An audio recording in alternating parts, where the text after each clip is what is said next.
All right, whenever I give this presentation, especially to people like you guys that are very smart, digitally savvy people will come up afterwards and say, hey, look, I know you said Google was the sun, but things are changing and search is changing and you're absolutely right. Look, I love Google. I use Google every day. Search is changing, but I like to say that Google is the mashed potatoes, peas, and meatloaf of the online world. It's the comfort food of search, right? We like our 10 blue links. It's easy. Everybody just likes it. And when I started putting this presentation together, I actually went looking for a picture of meatloaf. But I didn't go to Google Images. I actually went to Flickr. And I looked through all these images, 2,000 images of meatloaf to find the right picture. Like I didn't want a nasty, you've all done this. If you're in social media, you've spent hours looking for a meatloaf picture. Yeah, exactly. Yeah. I finally found that picture. Like it wasn't too gross, it didn't look like food porn, like it was somewhere in between, it looked comfortable but not nasty. It's hard to find this stuff. I spent 15 minutes looking at that stuff and realized, wait a second, I want some meatloaf for dinner. So I was like, all right, I went to all recipes. I found this recipe for easy meatloaf from Janet. Look at this, 22,000 people have rated this 4.5 stars or above. This must be the best meatloaf ever. I start reading it and I'm like, forget it, this is a lot of work.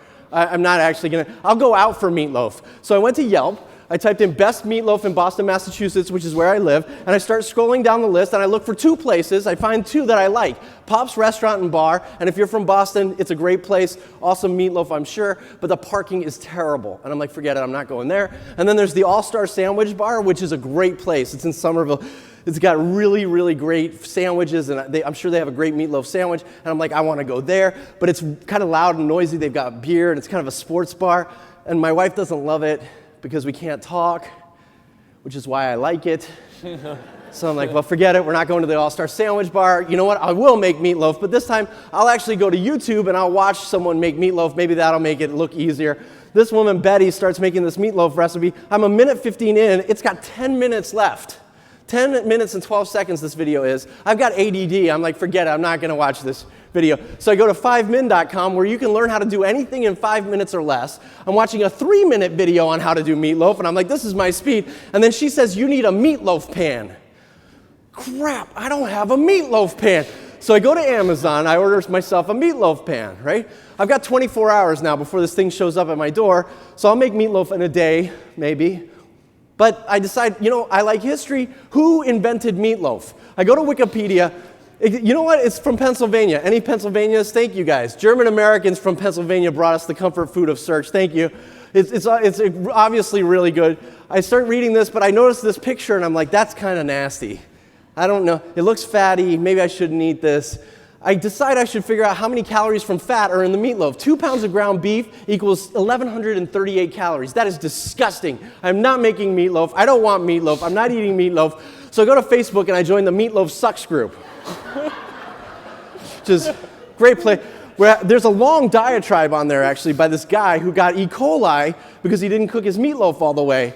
And I'm kind of a hypochondriac, so I panic and I go to WebMD to find out what temperature I actually have to get this to so I don't get E. coli. It's 160 degrees Fahrenheit. Now I'm really conflicted. I don't know if I want meatloaf at all. I don't want to get E. coli. I'm a little panicked, and I decide, you know what, I'll go to Twitter and find out who is talking about meatloaf right now and what is their opinion. I find these 2 guys. Hey, I do, laughing out loud, my fiance makes a bangin' meatloaf.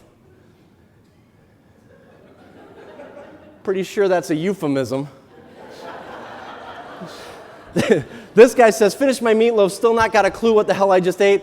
I'm like, you know what? I don't want my meatloaf. I don't want my meatloaf pan. I go to Amazon to cancel my meatloaf pan. I type in meatloaf. I get Meatloaf the Artist. I totally forgot about that guy. Bat Out of Hell is a great album. So I'm like, you know what? What is Meatloaf's real name? I go to AllMusic. I find out it's Marvin Lee Aday. He's from Dallas. I had no idea. And then I remember something I saw way back here on Twitter. Look at this. On the bill tomorrow night, 6/8 at the Bank of America Pavilion, VIP tent for meatloaf. I'll get myself some meatloaf. So I go to Ticketmaster. I buy 2 tickets to the Meatloaf concert. My wife and I go. We get great seats. I take a bunch of pictures with my camera. I get back in the morning. I upload them to Flickr, and I'm like, wait a second. This is where I started yesterday, uploading and looking at pictures of meatloaf on Flickr. This is how we search. Not just you, your customers, your clients. And let's think about that old model. you.